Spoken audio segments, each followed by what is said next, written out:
The Last Spell is a roguelike strategy game released by Ishtar Games in 2021. It is one of the earliest examples of a roguelike game that I can remember seeing, although I didn't play it until years later. I was pleasantly surprised when I finally got around to giving it a try. The game features grid-based tactical combat and a dystopian fantasy setting. As the commander, you take control of heroes and select where they move and how they act. You'll have to defend the mages in the center of your town and make sure you can survive the night. If you manage to stall the hordes of undead, the mage's spell will be complete, and just maybe the world will be saved. The Last Spell gives me a similar feeling as playing Battle Brothers. In these games, you can easily spend an hour considering your options before continuing your session. Each level up, item, or action can be the difference between success and defeat. While the weight of your choices may feel overwhelming, the depth of strategy makes for an especially enjoyable experience. The Last Spell has the additional layer of base building. During the day, you'll have to decide what and where to build and how best to defend your mages. Shops like blacksmiths and Fletchers give you access to powerful equipment, and other buildings can heal your heroes or expand your knowledge of the Horde. The base building provides a nice break from the stressful waves of turn-based combat. Bouncing between the two is addictive and feels similar to something like the XCOM series. Each battle gives you more resources to build, and after building, you're eager for the next round of combat. As you battle against endless hordes of undead, you'll unlock a variety of weapons and armor, as well as new buildings and traps. You can focus resources on your heroes and build a tavern to hire more, or rely on traps and ballistas to fight for you while you reinforce your mages with barricades. Heroes can jump over walls in a pinch, or you can add gates for extra mobility. As you play through the levels and get to know the game, the layout of each new town becomes larger and more complicated.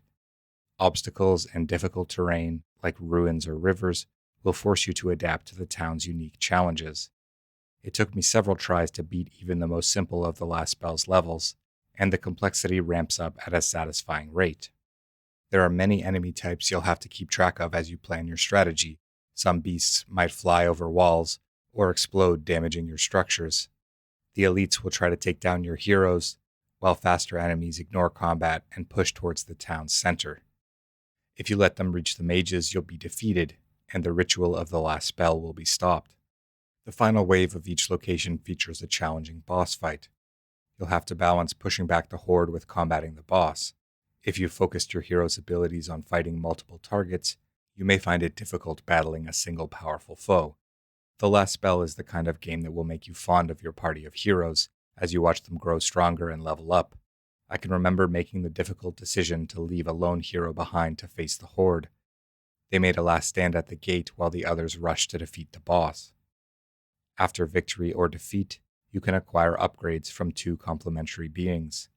These deities slowly reveal themselves and help make you more powerful. The light side rewards you for completing achievements, while the dark side is a shop where you can choose upgrades by selling an item called Tainted Essence. This is a fun and engaging way to unlock the game's roguelike elements. You have constant progress, but also a chance to choose your path.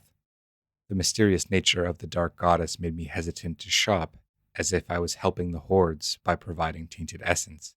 Before starting a run, you can also choose to select omens. These modifiers add buffs like greater experience gain for your heroes or bonus damage from traps.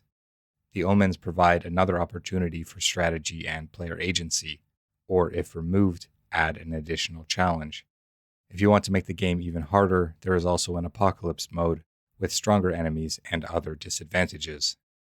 The Last Spell has a gritty overall tone. The apocalypse theme is supported by heavy metal music and medieval ruins. The atmosphere fits the game's lore, and the art and animations keep the game entertaining during long battles. I love turn-based strategy games, especially when they have a grid system. If you like roguelikes and tactical games, then I'm sure you'll enjoy The Last Spell. Thanks for listening, and happy playing.